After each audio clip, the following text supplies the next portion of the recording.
بہت سالوں پہلے ایک گاؤں میں رتن نام کا انسان رہتا تھا۔ رتن بہت غریب تھا اور اس کے پاس ایک کالا گھوڑا تھا۔ وہ گھوڑا ایک دم خوبصورت، ہوشیار اور تیز بھاگتا تھا کہ زمین کی کسی بھی گھوڑے کو ٹکر دے سکتا تھا۔ رتن کا بڑا بھائی ونے پاس ہی کے گاؤں میں رہتا تھا۔ ونے کے پاس گھوڑوں کا استبل تھا۔ اس کے پاس کافی گھوڑے ہونے کے باوجود وہ اپنے بھائی کے گھوڑے سے جلتا تھا۔ ایک دن رتن کسی کام کی وجہ سے اپنے بھائی ونے کے پاس گھوڑے سے جا رہا تھا۔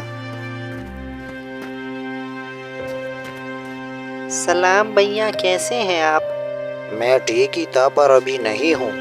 ہاں بول، صبح صبح گھوڑے پہ چڑھ کر یہاں کیسے آنا ہوا؟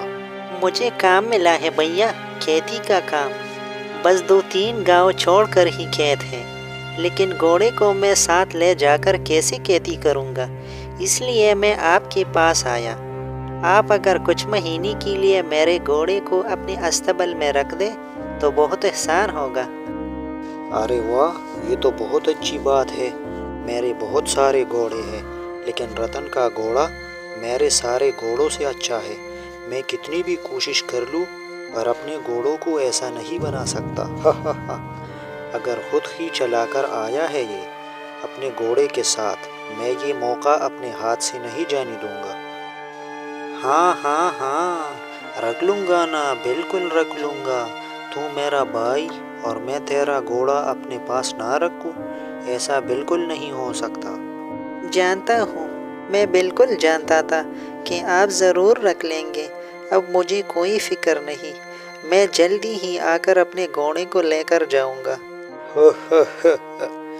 رتن، اب تو دیکھ میں تیرے گھوڑے کو کس طرح سے رکھتا ہوں۔ اس کے بعد بے فکر ہو کر رتن کام کرنے لگ گیا۔ 2 مہینے گزر گئے۔ ایک دن دوپہر میں رتن اپنا کام کر رہا تھا کھیت میں۔ ٹھیک اسی وقت ایک آدمی رتن سے ملنے آ گیا۔ مجھے آپ سے بہت ضروری بات کرنی ہے۔ ہاں بولیے، لیکن میں تو آپ کو پہچان نہیں پایا۔ میں ونے بھیا کا نوکر ہوں۔ آپ جو وہاں استبل میں اپنا گھوڑا رکھ کر آئے تھے، اب وہ مرنے ہی والا ہے۔ لیکن کیوں؟ آپ کے گھوڑے کا جسم بہت کمزور ہو گیا ہے۔ لیکن ہوا کیسے؟ میرے مالک مطلب ونے بھیا ہر دن اس کی سواری کرتے تھے، اسے کھانا کم دیتے تھے، اس پر بہت ظلم کرتے تھے۔ اب میں کیا بولوں، اب جیسی بھی ہو اپنے گھوڑے کو لے کر جائیے۔ میں جاؤں گا، میں ابھی جاؤں گا۔ ایک منٹ، لیکن آپ میرا نام مت بتائیے گا۔ میں ایک معمولی نوکر ہوں۔ گھوڑے کو دیکھ کر مجھے دکھ ہوا، اس لیے آپ کو بتا دیا۔ ٹھیک ہے، میں تمہارے بارے میں نہیں بتاؤں گا۔ اس کے بدلے آپ یہ بولیے گا کہ آپ کے پاس دور دیکھ شکتی ہے۔ میرے سے دور جو بھی حادثہ ہوتا ہے وہ سب آپ دیکھ سکتے ہیں۔ یہ تو آپ نے بہت اچھی بات بتائی مجھے۔ اس سے سانپ بھی مر جائے گا اور لاٹھی بھی نہیں ٹوٹے گی۔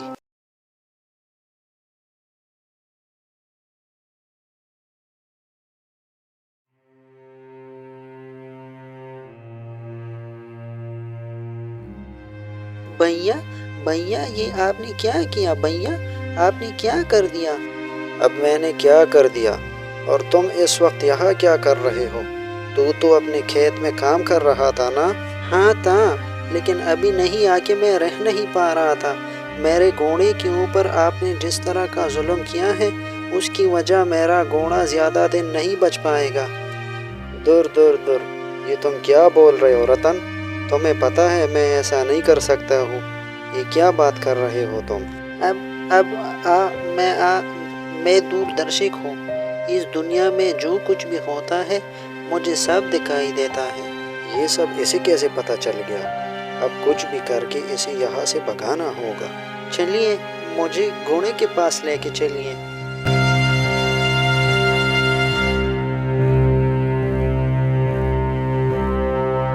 بھیا، میں نے آپ پہ کتنا بھروسہ کر کے اپنے گھوڑے کو یہاں پہ رکھ کر گیا تھا، اور آپ نے اسے بیمار کر کے چھوڑا۔ میں ابھی زمیندار صاحب کے پاس جاتا ہوں، مجھے انصاف چاہیے۔ نہیں نہیں، زمیندار سے تو میری بالکل نہیں بنتی۔ نہیں نہیں نہیں، کچھ بھی کر کے زمیندار کو میں یہاں نہیں آنے دوں گا۔ نہیں نہیں، ان کی یہاں پر کیا ضرورت ہے؟ اچھا ٹھیک ہے، میں اس کی بھرپائی کر دوں گا، ٹھیک ہے۔ بولو تمہیں کیا چاہیے؟ میرے اس گھوڑے کے کھانے پینے ہر چیز کا خرچہ آپ کو دینا پڑے گا، اور اس کے ساتھ ہی 5 گھوڑے اور۔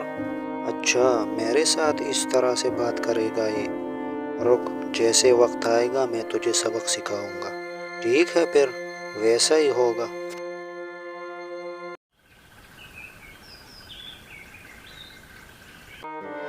سنو سنو سنو، کل رات میں راجا جی کے محل سے ایک انمول ہیرا چوری ہو گیا ہے۔ جو بھی گاؤں کا انسان اس ہیرے کو یا چور کو ڈھونڈ نکالے گا، وہ راجا کی طرف سے 10 ایکڑ زمین، 1 گھر، 10 گھوڑے اور ڈھیر ساری دولت دیا جائے گا۔ سنو سنو سنو، یہ تو بن بادل برسات ہو گیا۔ اب تو بدلہ لینے کا موقع مل گیا۔ اب آیا اونٹ پہاڑ کے نیچے۔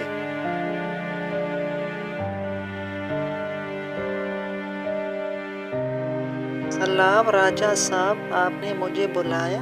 ہاں سنا ہے تمہارے بات دور دیکھنی ہے۔ اچھا، بھیا بدلہ لینے کے لیے راجا صاحب کو سب کچھ بتا دی، ٹھیک ہے۔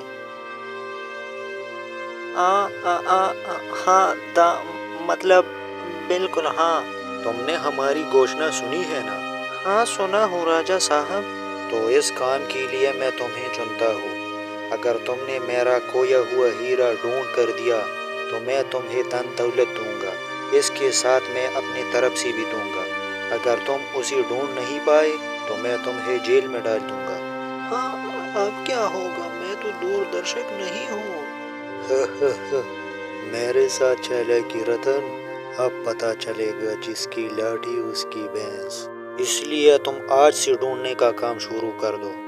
راجا صاحب کی اگر میں نے بات نہیں مانی تو اسی وقت میرا سر گردن سے اڑا دیں گے۔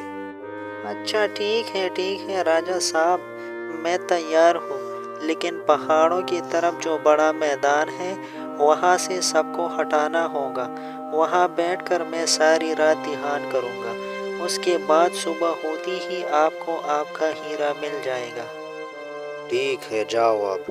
اگر رات کے وقت اس میدان میں کوئی بھی پاؤں بھی رکھے گا تو میرا دھیان ہٹ جائے گا۔ یہ اعلان پورے راجے میں پھیلا دیجیے۔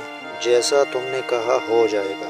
رتن نے کہنے کے مطابق پہاڑوں کی طرف ایک تمبو گاڑ دیا اور پھر سے وہی کونے والی اعلان پورے شہر میں کرا دی۔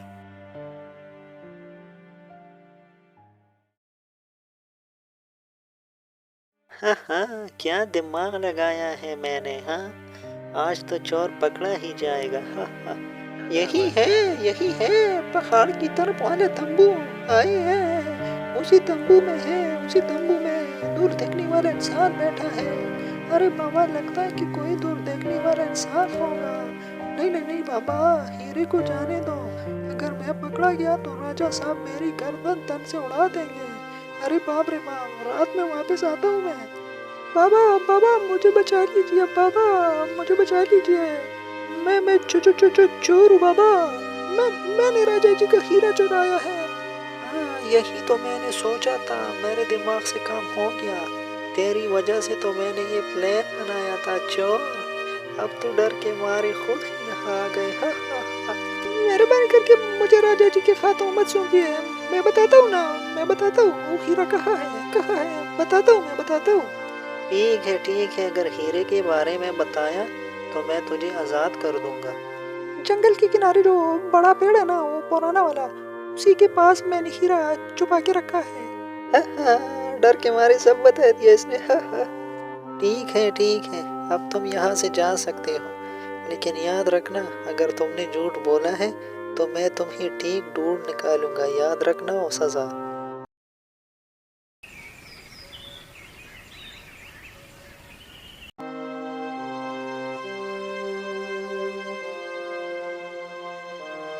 یہی ہے میرا ہیرا، یہ انمول ہیرا، شکریہ، بہت شکریہ۔ تمہارے پاس واقعی میں دور دیکھنی ہے، میں آج ہی تمہارا انعام تجھے دوں گا۔ ہاں، یہ کیا ہوا؟ میں تو کچھ اور کرنا چاہتا تھا، کچھ اور ہو گیا۔ اس کے بعد راجا نے وعدے کے مطابق رتن کو دن دولت دے دی۔ رتن اس گاؤں کا سب سے دولت مند انسان بن گیا۔ رتن آرام سے زندگی گزارنے لگا۔